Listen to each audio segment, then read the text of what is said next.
going to decorate a St. Patrick's Day cake.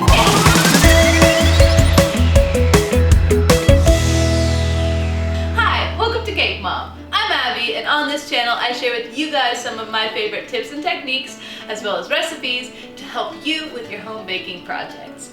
If you're new or haven't already, please consider subscribing to this channel and hitting the notifications bell so that you can see when I post my next video. I wanted to show you guys how I'm going to decorate a St. Patrick's Day cake. So I've got some green velvet cake here that I actually flavored peppermint chocolate because I love those flavors.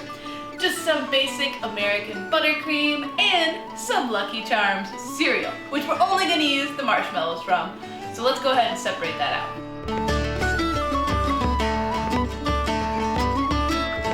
So you'll probably want a turntable. It makes everything a lot easier. And I have an offset spatula here, as well as an 8-inch cake board because my cakes are 6 inches. And I have a little non-slip mat under it to keep it from moving around. So I'll just start with a little bit of buttercream on my board to hold my cakes in place. Just one of the layers. Make sure there's no parchment on it. Now a big old scoop of frosting. So you want to get it as level as possible, otherwise as you stack it your cake's going to be a little bit wonky. Anyway, then I'm going to put some of my Lucky Charms marshmallows in the middle of this layer. I'm going to cover that with just a little more frosting to make sure my next layer of cake sticks.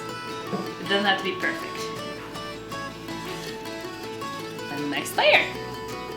And squish it down really good. Okay, go ahead and repeat that one more time until you get all of your layers on.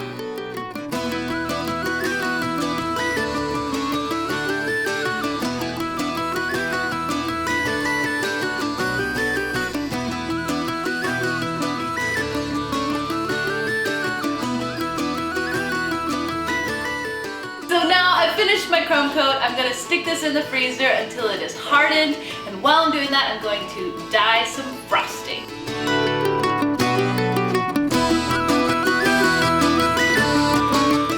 Okay, so my plan is to do an ombre fault line cake, and inside the fault line I'm going to do a variety of sprinkles, a little mix I made.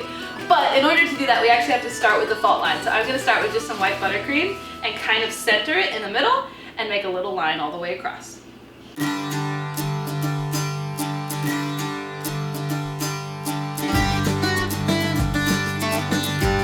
Okay, so now I'm just going to go behind with my sprinkle mix and press it onto the buttercream. What's that? My sprinkles.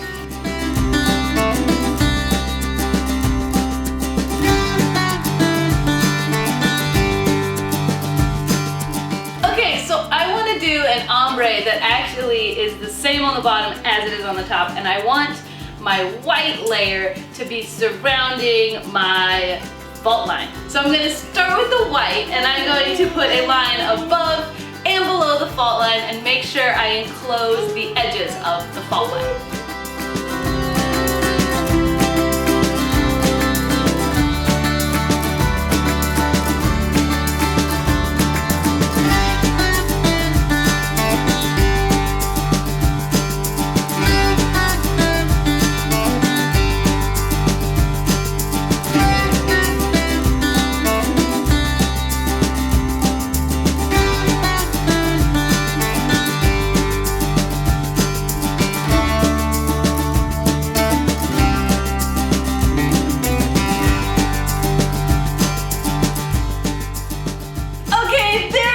My St. Patrick's Day cake. I hope you really enjoyed this. If you did and you want to see how I made the green velvet cake that's inside of this, check out this video right here.